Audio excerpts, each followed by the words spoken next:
ایه لاستیک اون. آره گفتن نت نمیگیره برن داخل. یا جن یا حارس یا خدا یا الله و یا حارسین زدی جا. کیا چه کمکی میتونم به شما بکنم؟ نگاه دیدی بازم آورد. خب برو نزدیکتر ببین بهت اجازه میداد نگاهش کنی. از همینجا نگاه کنین علامت بی‌نهایت به صورت عمودیه نه افقی. نمیتونم ببینم. آرام دوستان میبینید پا نداره هیچ چیزی نیست همه روی هواست. نگاه یا الله انداخت. ایمان ببین میتونی ببینی چیه ایمان؟ برو روش بکش سمت خودت. ایمان بکش سمت خودت.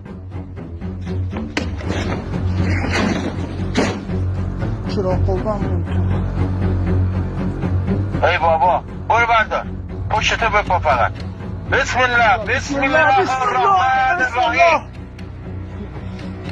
بسم الله.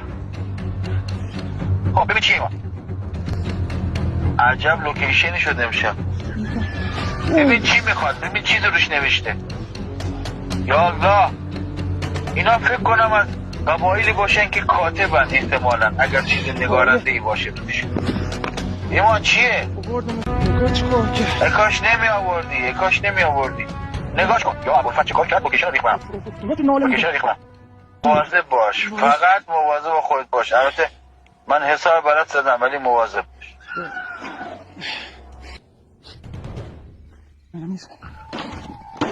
مواظب باش ایمان. این کرد خود تموم نشد. عمدن داره این کارو میکنه. من یه چشم دیدم اون عمدن داره این کارو میکنه ایمان. یا ابوالفضل مواظب باش. نه خب ببین روش چیه ایمان میخوام بدونم. نگاه